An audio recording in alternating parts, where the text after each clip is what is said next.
देखो भाई और बहनों, अब हमें असल में समझ आ गया कि हमारा मुख्य काम क्या है। ये मनुष्य शरीर प्राप्त करने का प्रयोजन क्या है, हमारा एकमात्र क्या है वो कर्म जो हमने करना चाहिए। बाकी पेट तो परमात्मा भरता है। पो पाटी पगड़ा भया जागी जी आजून, सब काहों को देत है चौथ समाना चून। आप और हम तो चलो, कोई ऑफिस में जा रहा, कोई नौकरी कर रहा, कोई मजदूरी कर रहा, कोई किसानी कर रहा है। अरे ये जानवर, ये जीव जंतु जो इंसानों की जनसंख्या से लाखों गुना ज़्यादा हैं, इनका पेट कौन भर रहा है? जो कोई काम नहीं करते और इंसानों से कई कई गुना ज़्यादा खाते हैं। यही कबीर परमात्मा सतगुरु रामपाल जी भगवान भरता है, तो क्या हमारा नहीं भरेगा? हमें तो परमेश्वर ने विशेष मनुष्य योनि दी है, 84 लाख योनियों से सर्वश्रेष्ठ योनि। क्या हमारा नहीं भरेगा परमात्मा? अवश्य भरेगा, यदि हम विधिवत उनकी शरण में आकर मर्यादा में रह के भक्ति करेंगे तो हमारा मुख्य काम केवल परमात्मा की भक्ति और शुभ कर्म है। हमने दुनिया को देख के डगमग नहीं होना। ये कलयुग है, कलयुग यही होता है मुख्य युग। बिगड़ने का और सुधरने का यही समय है। हमने ये दुनिया को देख के, दुनिया की भागा दौड़ को देख के, इस वैज्ञानिक युग को देख के, भौतिकतावाद की चक्काचौंध को देख के हमने डगमग नहीं होना है। दुनिया की देखा देखी हमने चांद पे पहुंचने का प्रयास नहीं करना। हमने धनी नहीं बनना, बहुत बड़ा कोई महिमावान नहीं बनना है, मंत्री संतरी नहीं बनना है। दुनिया भाग रही है, भागने दो। दुनिया तो कुएं की तरफ दौड़ रही है, कुएं में गिरने के लिए। हम थोड़ी भगेंगे कुएं की ओर। जो समझदार होगा, जिसको पता है कि आगे कुआं है और अंधेरा है और दुनिया दौड़ रही है, कुएं में गिर रही है, सब उसके पीछे दौड़ रहे हैं। तो हमने इस काल की भागदौड़ के पीछे दौड़ना नहीं है। पड़ोसी का लड़का चाहे अधिकारी बन गया है, चाहे प्रधानमंत्री बन गया है, वो उसके कर्म, उसके संस्कार। हमने उसको देख के अपने बच्चों को डांटना नहीं है, फटकारना नहीं है। जो पढ़ाई हमारे बच्चे पढ़ रहे हैं और जो नौकरी हमारे बच्चे लगेंगे आने वाले समय में, वो नौकरी तो यहाँ ब्रह्मा विष्णु महेश को भी प्राप्त नहीं है। जो आनंद, जो सुख हम भोगेंगे, वो यहाँ का राजा भी नहीं भोग सकता। तो हमने दुनिया को देख के ना खुद चलना है, ना अपने बच्चों को चलने की शिक्षा देनी है। हमने केवल अपने गुरु जी के दिखाए गए मार्ग पर कछुए की तरह आराम से चलना है, निश्चिंत होके चलना है, निष्फिक्र होके चलना है। पड़ोसी चाहे दिन का लाख रुपए कमा रहा है, बड़ी बड़ी मकान बना रहा है, बड़ी बड़ी गाड़ी ला रहा है, हमने उसको देख के नहीं जीना। ना ना ना ना, वो तो बेगार कर रहा है, बेगार। खुद का रुपया खुद पे लुटा रहा है। और हम जो भक्ति धन जोड़ रहे हैं, जो आगे आने वाले समय में हमारे काम आएगा, इस लोक में भी और परलोक में, तो परमात्मा हमें सुखी करेगा ही करेगा। तो हमने बिल्कुल शांत भाव में, सहज भाव में, कोई कंपटीशन नहीं, कोई प्रतिस्पर्धा नहीं, कोई किसी की देखा देखी नहीं, कोई मान बढ़ाई की चाहत नहीं, कुछ नहीं। अगर आपको कोई निर्दलीय प्रधानमंत्री भी अगर कोई बनाने के लिए आ जाए घर पे, निर्दलीय के साथ, चलो आपको देश का राजा बना रहे हैं, हाथ जोड़ लो भाई साहब, किसी कुत्ते को उठा के ले जाओ, किसी गधे को उठा के ले जाओ, हम ये प्रधानमंत्री का पद प्राप्त नहीं करेंगे। हमें तो कोई देवताओं का राजा इंद्र बनाए फ्री में, तो हम थूकते हैं उसकी गद्दी पे। प्रधानमंत्री की गद्दी है क्या हमारे लिए? इंद्रदा राज कागदा विष्टा न भोगा इंद्राणी नो। अरे जिस प्रधानमंत्री के पद को प्राप्त करके अगले जन्म में गधा बनना हो, मैं क्या करूंगा ऐसा पद लेके? और जब तक प्रधानमंत्री ये पद पे रहूंगा, दिन रात मैं टेंशन में रहूंगा। क्या करूंगा ऐसे पद को लेके? मुझे मेरे गुरुदेव ने सतभक्ति देके और अपना ज्ञान देके जो भक्ति का ये पद मुझे दे दिया, इससे बड़ा पद ब्रह्मा विष्णु महेश का भी नहीं है। मैं क्यों टेंशन लूं फालतू में? खानी 2 टाइम की रोटी है, उस प्रधानमंत्री ने भी और मैंने भी। फिर सारा दिन बैठ के प्रधानमंत्री की सीट पे दुनिया भर की टेंशन क्यों लूं मैं तो बहुत आराम से हूं भैया। मेरे आगे तो प्रधानमंत्री भी नौकर हैं, नौकर। जो आत्मिक सुख मुझे प्राप्त है, जो शारीरिक सुख मुझे प्राप्त है, मेरे गुरुदेव के आशीर्वाद से, उनकी भक्ति से, वो यहाँ के राष्ट्रपति को भी नहीं है। और ये पद क्यों प्राप्त किए जाते हैं? सुख प्राप्त करने के लिए। और सुख है नहीं तो मैं क्या करूंगा लेके वो पद? मैं भैया अपने जीवन में बहुत खुश हूं, आनंदमय हूं, मंगलमय हूं, तुम जाओ किसी और को चाहत हो, अगले जन्म में गधा बनना हो, उसको बनाओ तुम प्रधानमंत्री। तो हमने दुनिया देख के बिल्कुल भी नहीं चलना है भाई और बहनों। आज हम क्या हैं? आज हम वर्तमान में दुनिया को पागल दिखाई दे रहे हैं, मूर्ख दिखाई दे रहे हैं कि वैज्ञानिक युग चल रहा है, दुनिया में ऐसा ऐसा विकास हो रहा है, और ये देखो कैसे ये आदि मानव की तरह जी रहे हैं। तो हम आदि मानव ही ठीक हैं, हम आदि मानव ही ठीक हैं। ये 2028 युग परिवर्तन के समय पता चलेगा आदि मानव कौन था और परमात्मा का भगत कौन था। जो आज अपने आप में बड़े बड़े नेता, मंत्री, संतरी, अधिकारी बने बैठे हैं ना, वो आदि मानव से भी ज्यादा दुर्गति करवाएंगे। आदि मानव से भी ज्यादा दुर्गति आने वाले समय में, जब अकाल पड़ेगा, भूखमरी पड़ेगी, युद्ध होंगे, महायुद्ध होंगे, भूखमरी आएगी, महामारी आएंगी, तब पता चलेगा आदि मानव कौन था और परमात्मा की भक्ति करने वाला भगत कौन था। हमने दुनिया देख के चलना ही नहीं। रंका और बंका के सामने परमात्मा ने लाखों रुपए के सोने चांदी के गहने डाल दिए थे, उन्होंने थूका भी नहीं उनके ऊपर, और मिट्टी डाल के आगे निकल गए कि चलो चलो अपने किस काम का, ये गंदगी कूड़ा करकट किसी का। तो बताओ फिर ये बड़े बड़े अधिकारी क्यों बनते हैं? बड़े बड़े पद प्राप्त क्यों करते हैं? बड़े बड़े बिजनेस लोग क्यों खोलते हैं? धन कमाने के लिए, कि धन से फिर शांति होगी। यहां के भौतिक धन से जिंदगी में शांति नहीं हो सकती, उल्टी आग लगेगी अशांति की। तो हमें जो धन, जो भक्ति धन दे दिया, जिसकी इतनी कीमत है, अगर तीनों लोक भी तराजू के एक पालड़े में रख दिए जाएं तो हमारे भक्ति धन के सामने फैल हैं। गुरु समान दाता नहीं, याचक शिष्य समान, और 3 लोक की संपत्ति जो मेरे गुरु ने दे दी मुझे दान। अब बताओ, 3 लोकों की सर्वश्रेष्ठ संपत्ति गुरुजी ने हमें दे दी, नाम दीक्षा। अब मैं चाटूंगा क्या प्रधानमंत्री के पद को, ब्रह्मा विष्णु महेश की पोस्ट को चाटना मुझे? हमने तो सतलोक में पोस्ट चाहिए, सतलोक में, जहां तीनों देवताओं जैसी शक्तियां तो हमारे नौकर के रूप में कार्य करेंगे। तो हमने यहां भाई और बहनों एक दूसरे को देख के नहीं चलना, ना किसी भगत को देख के चलना हमने कि यार उस भगत के तो ठाठ हो गए, बल्ले बल्ले हो गई। हमें खुशी होनी चाहिए। अगर किसी भगत भाई के घर में धन आ रहा है, बढ़िया उसके ठाठ बाट हो रहे हैं, तो हमें खुशी होनी चाहिए कि देखो मेरे गुरुजी की भक्ति का असर, ये है मेरे गुरुजी की भक्ति का प्रभाव। और इस भगत ने परमात्मा की भक्ति दृढ़ता के साथ में करी, अपने गुरुजी को परमात्मा मान के करी। देखो आज इसके हमारे गुरुजी ने ठाठ बाट कर दिए। ये हमारे गुरुजी के भक्ति के लक्षण हैं। जैसा हमारे गुरुजी कहते हैं वैसा ही होता है। हमें तो खुशी होनी चाहिए अपने भगत भाई बहन को उन्नति करके देखते हुए। हाँ, हमने उसकी संगति करनी है, नहीं करनी है, वो मर्यादा में है या नहीं है, वो हमने अपना बचाव करना है। लेकिन उसकी उन्नति को देखकर हमने जलना नहीं है, ईर्ष्या नहीं करनी है। उसको जैसा भी दे रहा परमात्मा उसकी भक्ति के प्रतिफल में दे रहा है, उसकी अपनी भक्ति कमाई के प्रतिफल में दे रहा। हमने उसको देख के जलना नहीं है। हाँ, वो भले मर्यादा में नहीं है, भले उसने परमात्मा से धनी चाहा, संपत्ति चाहिए, कार कोठी मांगी, परमात्मा ने दे दी, उसके कर्म उसके साथ है। अगर वो मर्यादा में नहीं है तो हमने उससे दूरी बना के रखनी है। बाकी निंदा चुगली ईर्ष्या नहीं करनी। और दुनिया को तो हमने देख के चलना ही नहीं। दुनिया तो गहरे कुएं में जा रही है, बिल्कुल गहरे कुएं में। हमने उनके पीछे नहीं जाना। गुरुजी ने सब समझा दिया, सब बता दिया।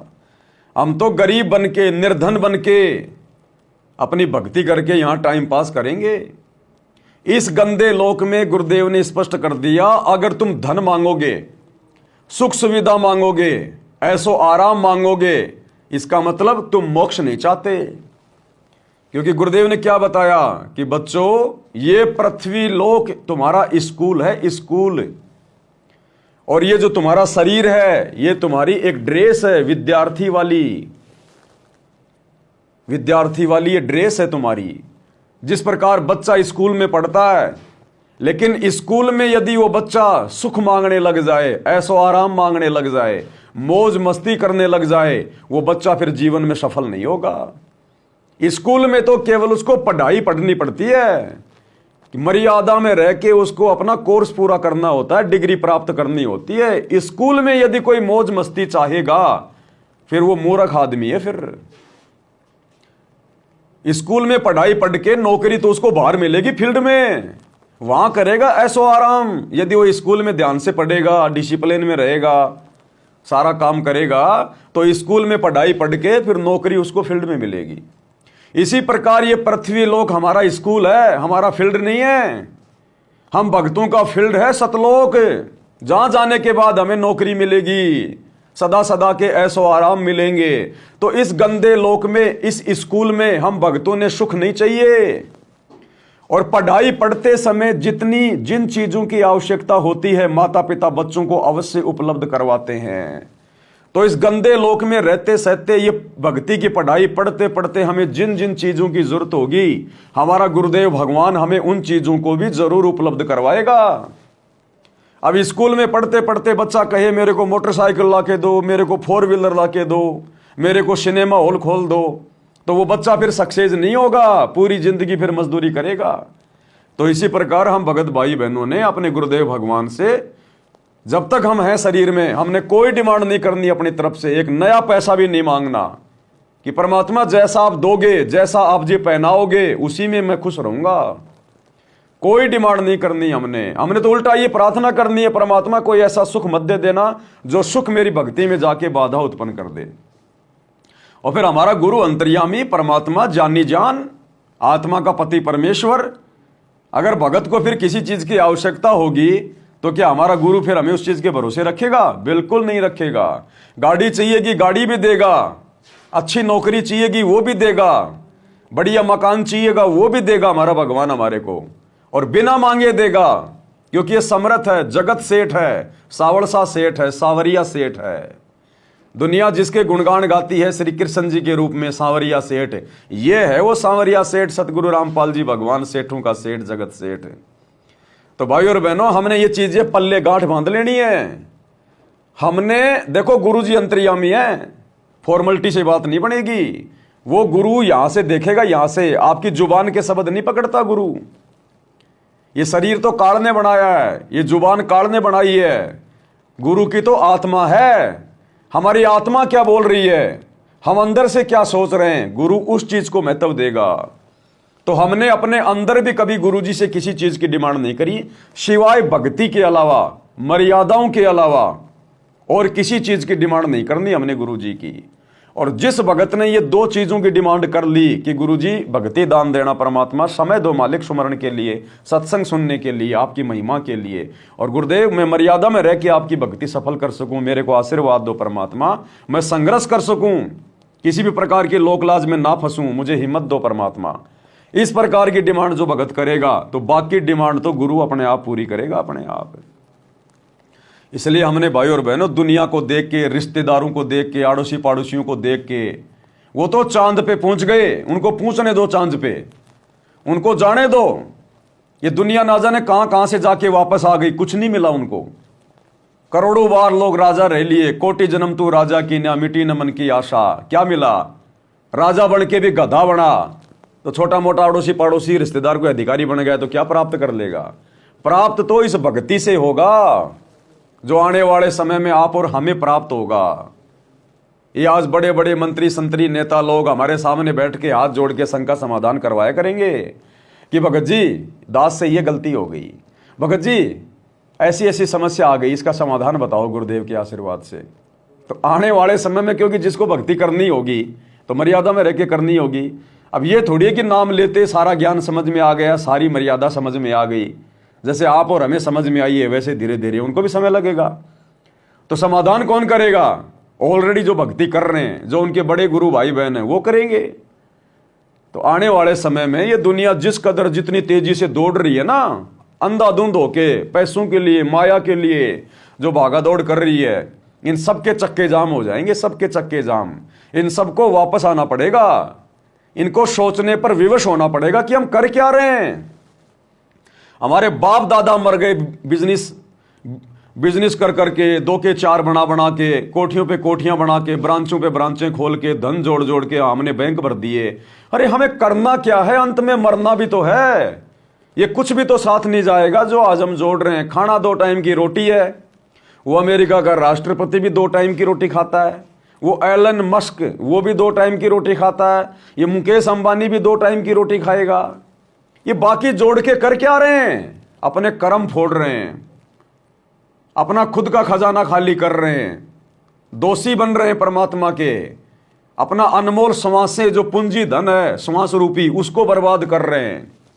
तो अंत में इस ज्ञान से इनको भी विचार करना पड़ेगा, अगर इनका शुभ समय होगा तो, अगर ये ज्ञान इनके समझ में आना होगा तो ये भी अंत में रुक जाएंगे कि भैया बहुत भाग लिए, बहुत दौड़ लिए, और ये जोड़ा जुड़ाया धन सब परमात्मा के चरणों में समर्पित कर देंगे कि गुरुदेव आपकी संपत्ति आपको समर्पित है। उस समय हम भगत भाई बहनों को पता चलेगा कि अच्छा हुआ जो हम इस भाग दौड़ में नहीं भागे, नहीं तो अंत में हमारा भी यही हाल होता, समय और श्वासों की बर्बादी होती, इससे ज्यादा कुछ नहीं। तो अभी उन नादानों को ज्ञान नहीं है जो पैसे के पीछे भाग रहे हैं। पूरे संसार में सबसे ज्यादा अरबपति खरबपति, संसार का सबसे ज्यादा धनी आदमी फलाना दिखना, कुछ नहीं है, वो तो सबसे ज्यादा गरीब है। जो सबसे ज्यादा धनी है वो सबसे ज्यादा गरीब है, क्योंकि वो भगवान से उतना ही दूर है। और हम जो भगवान के जितने ज्यादा नजदीक हैं हम उतने ज्यादा धनी हैं। अरे यहां का धन तो गोबर है, गोबर गोबर। अरे इसी परमात्मा कबीर जी ने, सतगुरु रामपाल जी भगवान ने, नरसिंह भगत का जब समय आया तो 56 करोड़ की संपत्ति आसमान से नीचे बारिश कर दी। जब उसकी द्योति का भात भरा जा रहा था, ऊपर से सोने के डले, चांदी के डले, पैसों की बारिश कर दी भगवान ने 56 करोड़ की संपत्ति की। तो ये परमात्मा क्या नहीं कर सकता आप और हमारे लिए? कुछ भी कर सकता अपनी आत्माओं के लिए भगवान। अरे हमें यहां भी तो अपनी मर्जी से भेजा, क्योंकि हम यहां आने में हम खुश थे काल के साथ। तो परमात्मा ने कहा कि जाओ भाई, मेरे बच्चों की खुशी में मेरी खुशी, जाओ बच्चों, जाओ खेलो खाओ पियो जैसा तुम्हें लग रहा है। तो परमात्मा मना नहीं करेगा। इस परमात्मा से अगर तुम धन मांगोगे, इस भक्ति के प्रतिफल में ये धन देगा। इस परमात्मा से राजपद मांगोगे, ये राजपद देगा। जतन चाहिए राजपाट तो धर ले ध्यान हमारा। इस भक्ति के प्रतिफल में यदि आपको मोक्ष चाहिए तो परमात्मा मोक्ष भी देगा। ये कुछ नहीं रोकता, कोई बाधा उत्पन्न नहीं करता। हमने सतलोक में कहा हमें तो काल के साथ जाना है, जाओ बच्चों। अब यदि हमारी रुचि बनेगी उसी प्रकार से कि हमने तो सतलोक जाना है, चलो बच्चों। तो भाई और बहनों, हमने गुरुजी की रजा में राजी रहना है, अपनी नहीं चलानी बिल्कुल भी। मार खा जाएंगे बहुत ज्यादा। ये दुनिया घूम फिर के वहीं आएगी। वो कहते हैं ना कि ये दुनिया गोल है, ये दुनिया गोल गोल है, घूम फिर के वहीं आएंगे, कहीं ठिकाना नहीं है। इसी सतगुरु रामपाल जी भगवान के चरणों में आके नाक रगड़ना पड़ेगा, चाहे आज कोई मंत्री है, संतरी है, चाहे कोई धनवान है, चाहे कोई कुबेरपति है। घूम फिर के वहीं आएंगे जहां पर हम लोग पहले से बैठे हुए हैं। तो सबसे बड़े धनी तो हम हैं, वो तो बाद में आके धन इकट्ठा करेंगे। अभी तक तो खाली नकली धन इकट्ठा कर रहे हैं। असली धन जो हम इकट्ठा कर रहे हैं भर भर के, वो आने वाले समय में इकट्ठा करना शुरू करेंगे। तो वो तो बहुत गरीब है बेचारे, जिनको दुनिया धनवान समझ रही है। तो हमने दुनिया देख के नहीं चलना बिल्कुल भी। ये तो मूर्खों के काम है, आध्यात्मिक ज्ञानहीन लोगों के काम है, जो दुनिया की देखा देखी दौड़ रहे 2 के 4 बनाने में। कल को अकाल पड़ गया, अनाज की कमी आ गई, अब ये तुम्हारा पैसा जो लाखों करोड़ों अरबों खरबों तुमने जोड़ रखा है, उसको खा के पेट भर लोगे क्या? अरे ये हीरे मोती लाल जेवरात, ये नोट के कागज, इनको खा के अपनी भूख शांत कर लोगे क्या? और जिसके पास भक्ति होगी परमात्मा उसका घर भर देगा अनाज का, चाहे कितना ही बड़ा काल पड़ो। समृद्ध किसको कहते हैं? आपके घर में आटा तेल के पिप्पे भर देगा, घी के पिप्पे भर देगा, आटे की बोरियां भर देगा, गैस के सिलेंडर भर देगा ये परमात्मा।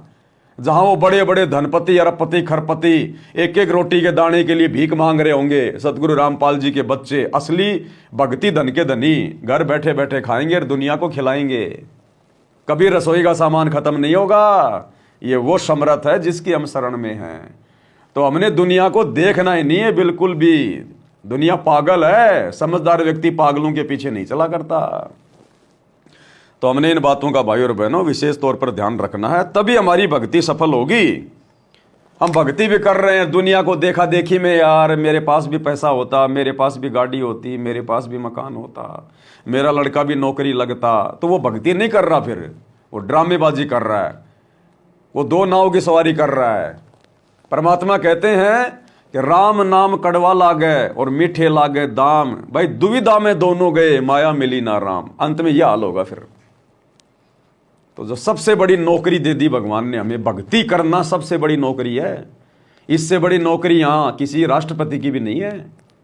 सबसे बड़ी नौकरी गुरु जी की भक्ति और सेवा, अपनी आत्मा का कल्याण करवाना, यह सबसे बड़ा लक्ष्य है इंसान का। इससे बड़ा कोई लक्ष्य नहीं हो सकता।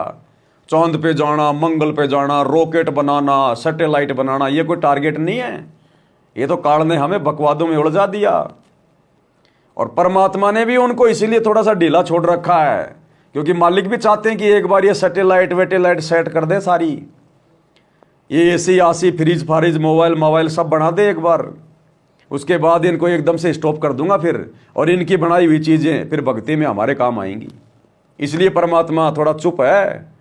अब आने वाले समय में जब सारा काम पूरा हो चुका है, अब परमात्मा देखना इनके ऊपर एकदम से इनके ऊपर ब्रेक लगा देंगे। बस ये वैज्ञानिक सब भूल जाएंगे, फार्मूले क्या थे क्या नहीं थे। जो बन गई सो बन गई, अब इससे ज्यादा विज्ञान आगे नहीं पहुंचेगी। अब तो परमात्मा की भक्ति विज्ञान आगे जाएगी। अब तो आध्यात्मिक विज्ञान, ये तत्व ज्ञान वाली विज्ञान पूरी दुनिया में फैलेगी। ये नकली विज्ञान इसको ब्रेक लगा देगा परमात्मा यहीं पे। तो हमने अपने गुरुदेव भगवान का ही जय जयकारा करना है, उन्हीं को महिमा देनी है, उन्हीं का गुणगान करना है, और जितना भी हमारा जीवन शेष है गुरुदेव के आशीर्वाद से हमने एक एक श्वास अपने गुरुदेव की भक्ति में समर्पित करना है। भाई जो गुरु बचन पे डट गे, कट गे फंद 84 के, कट गे फंद 84 के, कट गे फंद 84 के।